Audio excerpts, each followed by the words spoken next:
Em nome do Pai, do Filho e do Espírito Santo. Amém.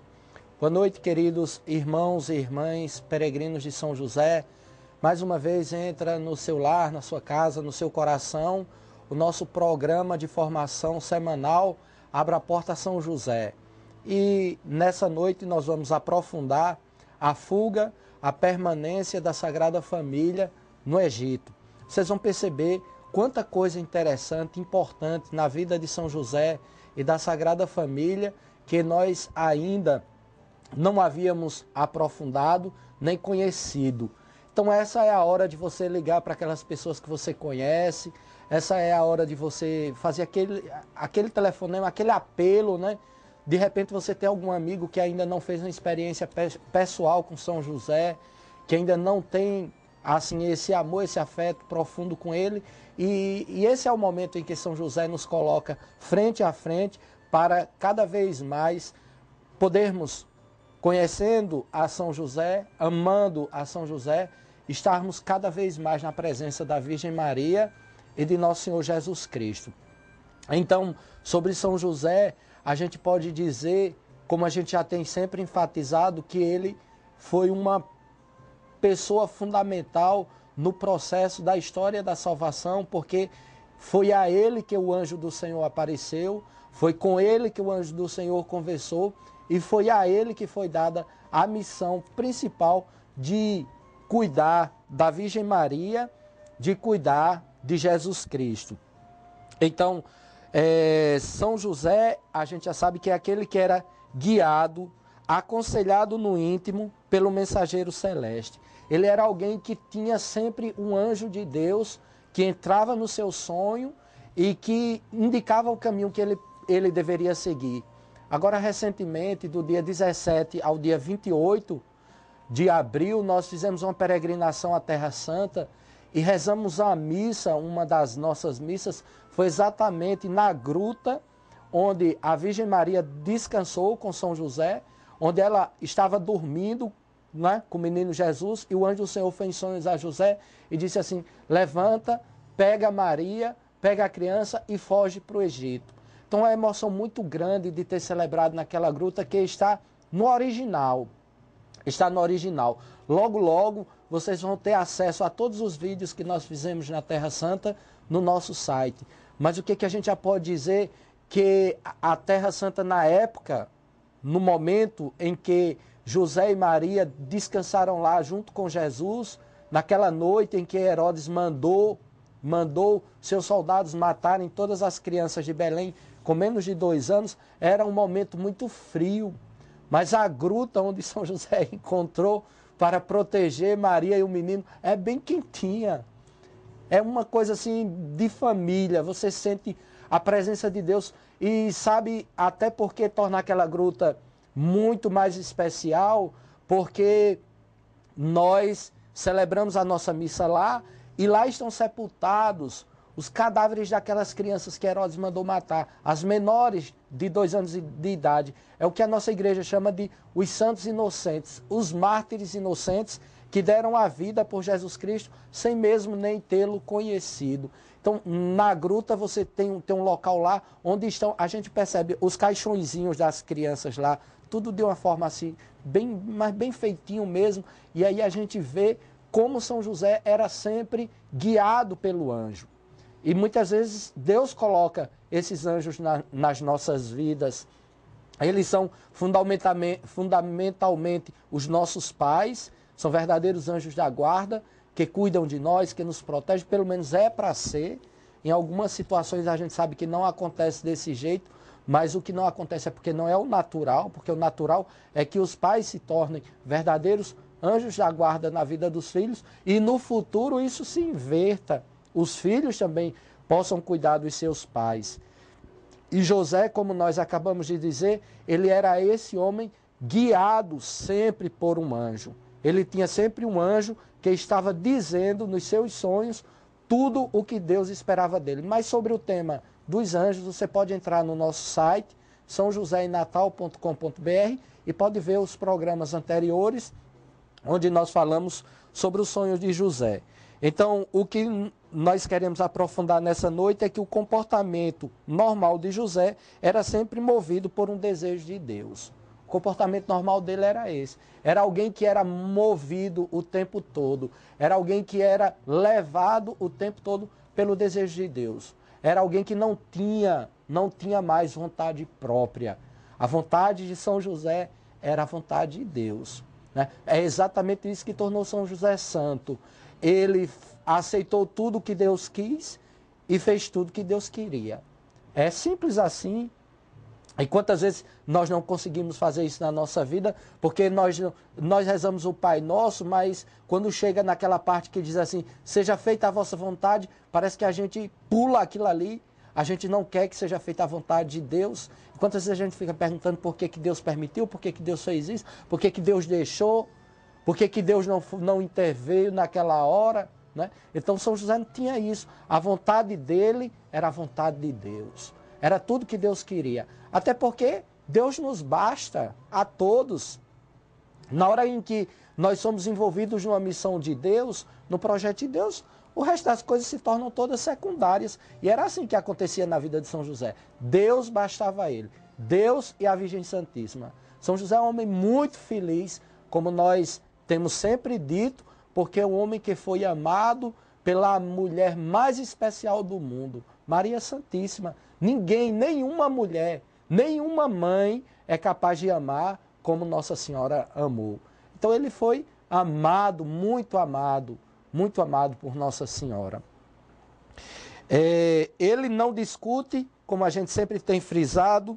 José não discute com Deus, aceita a vontade de Deus, regula a sua vida com a sua consciência iluminada pelo que o Espírito de Deus lhe ditava. Ele comporta-se conforme a inspiração que ele vem do alto. É esse o desejo de Deus na nossa vida, que a gente passe a se comportar desse jeito, do jeito que Deus vai nos indicando a partir do alto, né? Nós temos aí a Igreja Católica, os sacerdotes, o nosso bispo, o Papa, que o tempo inteiro estamos a serviço da sociedade, da comunidade, para procurar resgatar, dizer, lembrar aquilo que é a vontade de Deus em todos os pontos que envolvem a vida humana, desde a sua concepção até a sua morte, né? Os nossos sacramentos, a gente sabe que começa do batismo até a extrema unção. Então, aquele que deseja ser guiado, aquele que deseja se tornar discípulo de Jesus, é muito simples, é apenas entrar na nossa igreja, como na qualidade de discípulo missionário de Jesus, abrir o coração e se deixar ser conduzido. Sabemos que São José é essa pessoa que nos orienta, que nos conduz, que nos torna cada vez mais próximos de Deus, que dá ao nosso coração a docilidade e o desejo de segui-lo. Tem gente que diz assim, padre, eu gostaria de seguir Jesus, mas Jesus é muito exigente, porque Jesus é Deus. Então, já que você acha, toma como modelo São José, que é modelo de pai, que é modelo de esposo, que é modelo de castidade, que é modelo de trabalhador, que é modelo, com certeza, de bom irmão, de bom filho, que é modelo de oração, um homem que escutava a palavra de Deus, que meditava a palavra de Deus e que decidia sempre de acordo com aquilo que Deus queria. Então, nós temos um modelo, né? Jesus Cristo é o nosso modelo principal, mas Jesus Cristo esteve nos braços de São José, como sempre a gente vai recordando o tempo inteiro. Então, São José permanecia sempre na vontade de Deus. Uma das características de São José é a de transcendência do puro interesse privado de quem sonha para inseri-lo no plano da salvação. Os sonhos de São José, narrados por Mateus, evidenciam esse fato, pois estes referem-se aos mistérios da vida de Jesus. Então, tudo que Deus dizia para São José estava diretamente ligado à missão, à vida, à história de nosso Senhor Jesus Cristo. E agora a gente já vai começar a mergulhar no nosso próximo tema, que é a fuga, a permanência e a volta da família sagrada do Egito. Nós sabemos que A família sagrada teve que ser exilada, porque Herodes quis matar. Herodes quis matar Maria, Herodes quis matar Jesus porque não admitia outro tipo de rei. Mas ninguém tem nenhuma dúvida que se Herodes tivesse pego a Sagrada Família, eu penso que ele poderia matar era a todos. Porque se a gente já ouviu em programas anteriores, se Herodes foi capaz de matar até os próprios filhos por inveja, porque achava que eles estavam ameaçando por algum tipo de banalidades, porque Herodes era um louco, como nós sabemos. Nós vimos lá as catacumbas onde estão sepultados os santos inocentes, são criancinhas, bebês, muitos bem pequenininhos, e ele não teve compaixão nem daquelas crianças. Quanto mais ele teria, muito menos ele teria compaixão de Nossa Senhora, ou ele teria compaixão de São José e de Jesus Cristo, nenhuma compaixão, como nós já sabemos, né? Então nós vamos aprofundar agora aquela viagem longa, muito longa, que a Sagrada Família teve que fazer de Belém até o Egito. Uma viagem que com certeza foi difícil pela precariedade dos recursos que eles tinham. A gente sabe que a Sagrada Família... E a gente viu lá, minha gente. A gente viu lá. Os peregrinos de São José que foram conosco lá na Terra Santa, nós vimos a simplicidade da casa de Nossa Senhora, a simplicidade da carpintaria, a simplicidade da gruta onde eles descansaram naquela noite que o anjo do Senhor foi em sonho a José, a simplicidade da gruta que nós também tivemos a graça de estar lá, de Elias, no Monte Carmelo, onde Elias sacrificou os 400 profetas de Baal, e nessa gruta onde Elias sacrificou os 400 profetas de Baal, foi exatamente nela que a Sagrada Família descansou quando estava voltando do Egito.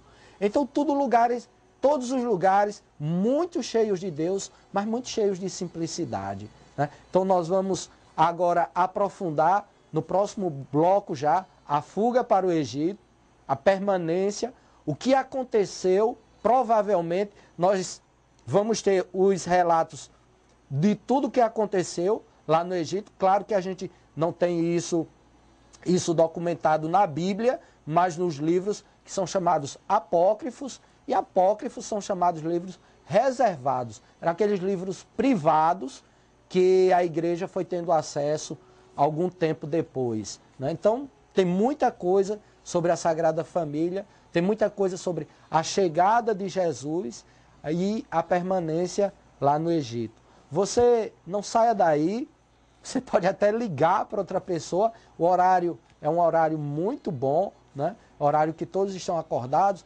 chegaram do trabalho e aí tomaram aquele banho e de repente está aí no sofá nos acompanhando com fidelidade no terço, no programa do Terço Abençoado de São José, que é o nosso programa de formação semanal. Abra a porta São José. Mas abra a porta São José mesmo, porque foi isso que Maria fez, foi isso que Jesus fez também. Se abriram a porta do seu coração, abriram a porta das suas vidas para São José. E onde é que São José levou os dois? Para o céu. Nós sabemos que os primeiros devotos de São José são a Virgem Santíssima e Jesus Cristo. São os primeiros peregrinos de São José. Foram aqueles que foram confiados a São José. Imagine quantas vezes Nossa Senhora chamou esse nome, José, José. Imagine quantas vezes Jesus Cristo chamou pelo nome dele. Quantas vezes Jesus pediu as coisas para ele. Então, quem somos nós? Nós somos as pessoas mais felizes do mundo, porque nós temos uma igreja que tem pai e que tem mãe. Temos uma igreja que tem protetores que com certeza cuidam de cada um de nós. Então, você não sai daí, é rapidinho, a gente vai a um breve intervalo e logo mais a gente já volta iniciando o tema novo sobre a fuga e a permanência da Sagrada Família no Egito. É rapidinho, é o tempo de você tomar um café e voltar. Abra a porta São José, hoje nós voltamos daqui a um pouquinho de tempo só. Não sai daí.